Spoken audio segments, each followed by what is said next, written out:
நாடாளுமன்ற தேர்தல் நெருங்கி வரும் நிலையில் திமுகவுடன் கூட்டணி கட்சிகள் தொடர்ந்து ஆலோசனையும் தொகுதி தொடர்பாக பங்கீட்டு தொடர்பான ஆலோசனையும் நடைபெற்று வருகிறது. இந்த நிலையில் தொகுதிகளை சுமூகமாக பங்கீட்டுக் கொள்வோம் என்று திருமாவளவன் தெரிவித்திருக்கிறார்.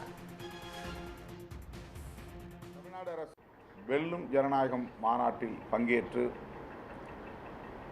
சிறப்பு பேருரை வழங்கிய மாண்புமிகு முதல்வர் தளபதி ஸ்டாலின் அவர்கள் உள்ளிட்ட தோழமை கட்சி தலைவர்கள் அனைவருக்கும் இந்த மாநாடு வெற்றி பெறுவதற்கு அரும்பாடுபட்ட இயக்கத்தின் முன்னணி தோழர்கள் யாவருக்கும் நன்றியை தெரிவித்துக் கொள்கிறோம். இந்த நன்றி தீர்மானம் அதிலே நிறைவேற்றப்பட்டிருக்கிறது. ஹேமந்த் சோரன் கைது செய்யப்பட்டிருக்கிறார். அவர் மீது பொய் வழக்கு புனையப்பட்டிருக்கிறது. எதிர்க்கட்சிகளை தொடர்ந்து அச்சுறுத்தி வருகிற பாசிச நடவடிக்கையில் பாஜக அரசு ஈடுபடுவது வன்மையான கண்டனத்திற்குரியது. அவரை உடனடியாக விடுதலை செய்ய வேண்டும். எதிர்க்கட்சியினரை அச்சுறுத்தும் இந்த பாசிச போக்குகளை பாஜக சங் பரிவார் அரசு முற்றாக கைவிட வேண்டும் என்றும் வலியுறுத்துகிறோம். அடுத்து வருகிற நாடாளுமன்ற பொதுத் தேர்தலில் மின்னணு வாக்குப்பதிவு எந்திரம் EVM பயன்படுத்தப்பட உள்ள நிலையில் 100 விழுக்காடு ஒப்புகை சீட்டு பெறக்கூடிய வசதியுடன் நடத்த வேண்டும். அந்த ஒப்புகை சீட்டுகளையும் ஒரு வாக்குப்பெட்டியிலே போட்டு அதனை எண்ணி ஒப்பீடு செய்து வெற்றியை தோல்வியை அறிவிக்க வேண்டும். எனவே 100 விழுக்காடு ஒப்புகை சீட்டுடன் மின்னணு வாக்குப்பதிவு எந்திரத்தை பயன்படுத்த வேண்டும் என்று விடுதலை சிறுத்தைகளின் மாவட்ட செயலாளர்கள் கூட்டத்தில் தீர்மானம் நிறைவேற்றப்பட்டுள்ளது.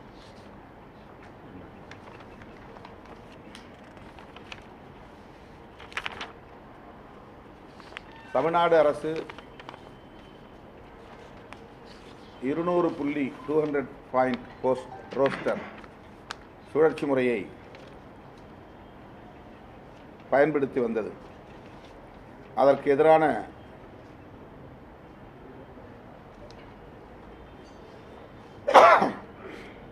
நீதிமன்ற தீர்ப்பு அளிக்கப்பட்டுள்ள நிலையில் அதன்படி பதவி உயர்வு பெற்ற பல பணியாளர்கள் SC/ST பணியாளர்கள் பதவி இறக்கம் செய்யப்படுகிற நிலை உருவாகியிருக்கிறது. பதவி இறக்கம் தொடர்ந்து மேற்கொள்ளப்பட்டு வருகிறது. இது மிகுந்த அதிர்ச்சியை அளிக்கிறது. எனவே SC/ST ஊழியர்களின் பதவி உயர்வை உறுதிப்படுத்தக்கூடிய வகையில் பிற மாநிலங்களில் உள்ளது போல அரசமைப்பு சட்டம் பிரிவு எண் 16(4)A அதன்படி தமிழ்நாடு அரசு புதிய சட்டம் ஒன்றை இயற்ற வேண்டும். அதுவரை பதவியிறக்கம் செய்வதை நிறுத்தி வைக்க வேண்டும் என்று மாவட்ட செயலாளர்களின் கூட்டத்தில் தீர்மானிக்கப்பட்டுள்ளது.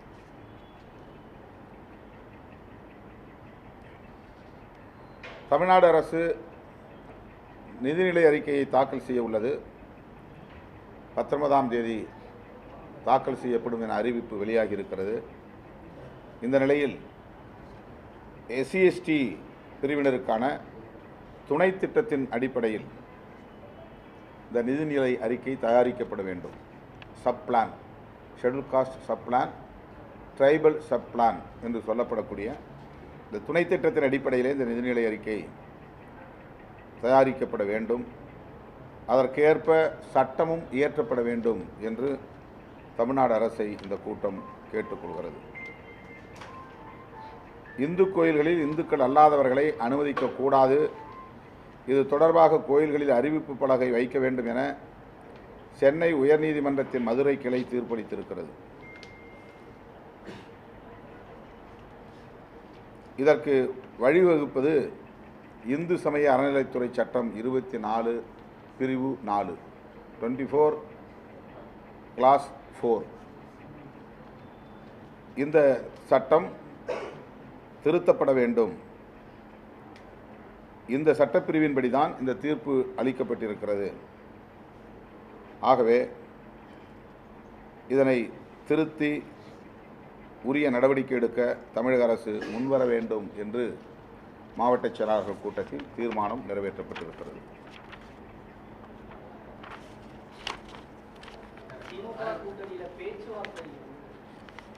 கூட்டணி கட்சிகளுக்கு அழைப்பு விடுக்கப்பட்டு அதன் அடிப்படையில் காங்கிரஸ் ஏற்கனவே ஒரு கட்டம் பேச்சுவார்த்தை நடத்தி இருக்கிறது. நாளை மறுநாள் இடதுசாரி கட்சிகளுக்கான பேச்சுவார்த்தை நடைபெற உள்ளது. அதனைத் தொடர்ந்து பிற கட்சிகளுக்கும் விடுதலை சிறுத்தைகள் உள்ளிட்ட பிற தோழமை கட்சிகளுக்கும் திமுகவில் நியமிக்கப்பட்டிருக்கிற திரு டி.ஆர். பாலு அவர்களின் தலைமையிலான குழு அழைத்து பேச உள்ளது. விடுதலை சிறுத்தைகளும் அந்த பேச்சுவார்த்தையில் பங்கேற்க உள்ளோம். 10 கட்சிகள் உள்ள இந்த பெரிய கூட்டணியில்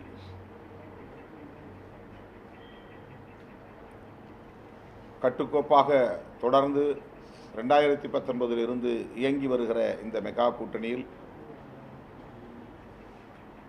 உரிய முறைப்படி நாங்கள் பேச்சுவார்த்தை நடத்தி சுமூகமான முறையில் தொகுதிகளை பங்கிட்டுக் கொள்வோம். திமுக தலைமையிலான கூட்டணி மக்களிடையே நன்மதிப்பை பெற்றுள்ள ஒரு கூட்டணி. இந்தியாவிலேயே வேறு எந்த மாநிலத்திலும் தொடர்ந்து பல தேர்தல்களை சந்திக்கக்கூடிய வகையில் கூட்டணி வலுவாக இல்லை. 2019 நாடாளுமன்ற பொதுத் தேர்தல், 2021 சட்டமன்ற பொதுத் தேர்தல், அதனை ஒட்டி உள்ளாட்சி அமைப்புகளுக்கான தேர்தல், இப்போது மீண்டும் நாடாளுமன்ற பொதுத் தேர்தல் என்று திமுக தலைமையிலான கூட்டணி ஒற்றுமையாக ஒருங்கிணைந்து செயல்பட்டு வருகிறது. இந்த தேர்தலில் திமுக அணியை எதிர்த்து போட்டியிடக்கூடிய சக்திமிக்க அணிகள் இல்லை என்றுதான் சொல்ல வேண்டும். மக்களுடைய வாழ்த்துக்களோடு மீண்டும் திமுக கூட்டணி தமிழகத்தில் பெரும் வெற்றியை பெறும் என்று நம்புகிறேன்.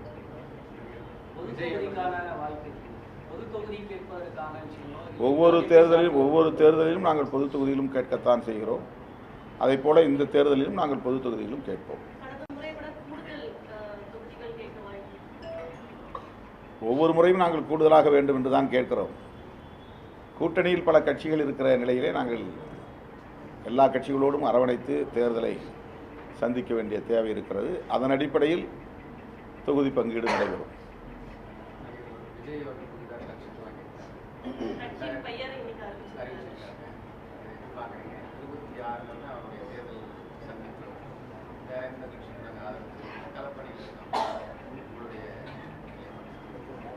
ஏற்கனவே நாங்கள் நடிகர் விஜய் அவர்கள் அரசியலுக்கு வருவதை பற்றி கருத்து கூறும்போது வரவேற்றிருக்கிறோம். ஜனநாயகத்தில் மக்கள் தொண்டாற்றுவதற்கு எந்த கட்டுப்பாடும் இல்லை. யாரும் எந்த நேரத்திலும் அரசியலுக்கு வரலாம், பொதுமக்களுக்கு தொண்டாற்றலாம். அதுதான் ஜனநாயகம். அந்த வகையில் நடிகர் விஜய் அவர்கள் இன்றைக்கு கட்சியின் பெயரை அறிவித்திருப்பது வரவேற்புக்குரியது. வரவேற்கிறோம். ஊழல் நிறைந்து இருக்கு, மதவாத சக்திகள், சாதியவாத சக்திகள் பிளவுபட்டிருக்கு. ஸோ அதனால என்ன அப்படின்னா புதிய அரசியல் கட்சி தேவை. மக்கள் அதை விரும்புகிறாங்க. அதற்காக தான் தேர்தல் போகிறோம். சட்டமன்ற தேர்தல் தான் எங்களுக்கு இலக்கு அப்படிங்கிற விஷயங்கள்லாம் சொல்லியிருக்காங்க. மாநில உரிமை இதெல்லாமே அவசியம். இதெல்லாம் எப்படி பார்க்கறதுக்கான தேவை இருக்கா? ஊழல் நிறைந்திருக்குன்னா எப்படி அவரை நம்பி அணிதிரளவிருக்கிற அவரது ரசிகர் மன்றத்தை சார்ந்த இளைஞர்களுக்கு அவர் நம்பிக்கையாக கருத்துக்களை சொல்ல கடமைப்பட்டிருக்கிறார். அவருடைய நம்பிக்கை முக்கியமானது. அந்த அடிப்படையிலே அவர் தன்னுடைய கருத்துக்களை சொல்லியிருக்கிறார். முற்போக்கான பார்வையோடு அந்த சிந்தனைகள் இருப்பதாக நம்புகிறேன். அதை வரவேற்கவும் நான் கடமைப்பட்டிருக்கிறேன்.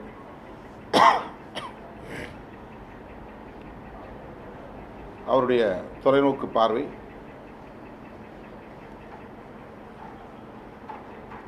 முற்போக்கானதாக இருக்கிறது. பிறப்புக்கும் எல்லா உயிர்க்கும் என்கிற முழக்கத்தோடு அதை அவர் முன்வைத்திருப்பது வரவேற்கக்கூடியது.